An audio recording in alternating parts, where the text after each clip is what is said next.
When it comes to online and offline dating, I really want to help you because I'm a little bit of an expert in this area. Because first thing you need to realize is that when it comes to online, you're dealing with a shell. But what you got to understand is there is a soul behind the shell.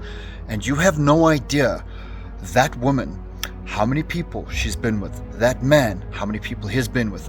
The thing that happens online and offline is the guy, he's always trying to impress the woman with the way he looks, with financial stability. So he will promote all of his assets. He'll put his car, his house, and he'll put a big game of success. And that's what attracts a woman looking for security. Then the woman, they know that a man likes to look at the shell. So the woman presents herself in the shell. So it's selfies every day, gym pictures, and she's doing dancing videos and she's doing seductive videos. So the two of these people notice each other online and offline, and they like it. So they come together, and oftentimes they're attracted to each other, and it's shell for shell. So they get together, they have sex, or they have children, get married. Now the problem is that phase doesn't last long because sometimes the shell is empty or the person is not fulfilled. Remember, you're dealing with a soul, you're dealing with history, you're dealing with differences. So once that stuff fades away, the stars, the butterflies, the clouds, the angels, the harps, and Cupid, now you're dealing with the actual reality of this person. And once you get to know this person, you're like, oh wow, I didn't know this, or I didn't know that. You didn't look out for the red flags because all you could think about was the money, or he could think about was your looks. So those things fade quickly. Now what you got? Differences, divorce, and oftentimes violent, abusive, narcissistic relationships where children get affected. So when it comes to this whole dating thing, you know guys, I can share with you my story. I was praying and searching and seeking for a woman who I thought was, like me. And I found someone in Canada, and she's still operating. I looked at her, she had a beautiful testimony about how the Lord saved her. She went to church. She even tithed to my ministry. She was so supportive. She used to send me the most beautiful prayers, beautiful pictures, beautiful videos. We called each other. We were so close, and she was so spiritually, it looked like we were so in alignment. And I saw all the red flags, but I was like, no, but I'm not worried about the red flags. She's a generous person. She's a good person. I must just cover her, and I must just... So I did. And anyway, after 9 months, it was exposed that she had been leading a double life. Someone in her Bible study forwarded me all the voice notes and all the lies that she told me, and she made me fall for her badly, head over heels, and got my whole family in, to fall in love with her too, because that's what she does. And this is not just her, there's many other people. Online, guys, let me just explain something. It's not always real, okay? Because you don't know behind that shell how many, I'm going to repeat myself, how many people they've been with. You don't know what problems they're going through. You don't know what medication they're on. You don't know their history, if they have mental disorders, split personalities.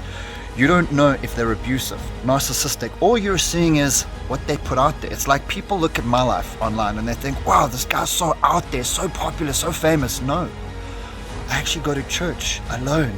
Sometimes I go to the gym completely alone, come home alone. I do meetings on my own. I literally live a very isolated life, yet online, it just seems like I got it all together. I'm so famous, I'm so wealthy, people keep asking me for money, and it's like, bro, I'm busy saving up for my visions and dreams, and I got 2 kids to support. I don't have money for you, I'm sorry. So online is a beautiful place for people to pretend. So ladies, you do not know that man. You do not know his history. You do not know what happens in his inbox. You don't know those big muscles that he's got, if he's going to use that against you.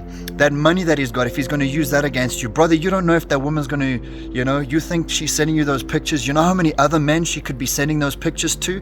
And when you're out of the way, she's just going to get attention online. So the thing is, we don't know people. And I'm not picking on people. I'm just saying, take your time. If you're a person of faith, you got to understand something. God will help you, give you some peace. God will help you by showing you certain red flags. When you see red flags, take that seriously.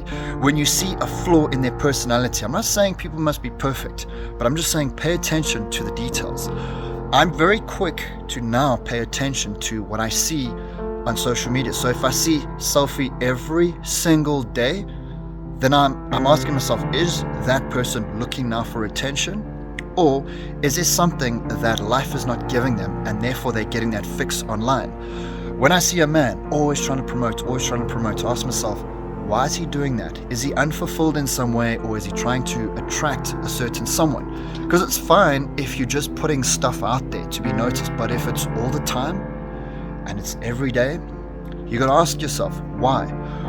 What's the backstory? Because sometimes if you had known the end result of something, you never would send that inbox. You would never send that picture. You would never entertain that person. Ask anyone who's gone through a tragic divorce. I'm one of them. And just learn from those people, because here's the thing, take your time when it comes to getting to know people. I can pretty much make up any life I want online. I can go back where I was traveling on holiday. I can put all my holiday pics. I can take all my coaching pictures where I met celebrities and make it look like I'm such a big deal. I can take all my contents and I can make motivational stuff to make myself sound like I'm so motivated and disciplined.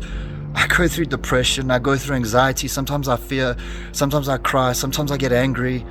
I'm not always what you see online. And that's why I know other people pretend. The problem is when you fall for these people, you invite them into your life, into your children's lives, into your family's lives, into your bed. And then all of a sudden, the real person is exposed. So just take your time. Don't be so quick to make decisions. Don't be so quick to give people an opportunity. Be reserved. I'm not saying guard yourself so much so that you're unavailable, but just reserve yourself a bit, because people really genuinely pretend. And from what I've seen the online world, it's so fake. Even people I know, God bless their souls, I see them online, I'm like, you don't really look like that. You don't really have that type of life. Like, I know you broke. And some people are always trying to make it out like they're so wonderful. Okay? What I'm trying to explain to you guys is it's so easy to be deceived online. Just remember, you're only seeing the shell. You don't know what's going on internally in the soul. So just be careful, guys, and please do yourself a favor, do me a favor. Share your thoughts, share your stories. I'd love for this post to reach people so that most people will not end up marrying the wrong person or dating the wrong person. Because sometimes it really ends in death, violence, abuse. You know, I'm talking to a guy now. His woman took him for everything. The guy's asking me for food. He's asking me for money. It's quite tough. And he was a very successful guy. Didn't realize that all this was happening under his nose. You know, sometimes you send that picture and that person will blackmail you. They'll use that picture against you. They'll use those videos you send. They'll just as quickly as people fall in love, they fall out of love. There is a very thin line between love and hate. Sometimes today you love someone, tomorrow you hate them. This is a narcissistic world that we live in. I'm sorry to say, there's very few genuine people out there, but not everyone, a lot of people are pretending.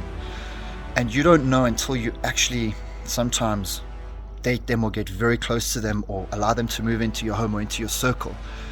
Just be patient, trust me on this. Wait, and just make sure that you at least know some of their friends, some of their family. Take your time, because who you marry is the second most important decision you will ever make. The first is obviously your relationship with Jesus and salvation, but the second is who you end up spending the rest of your life with, because it really affects you, your children, your family, and your calling and your destiny.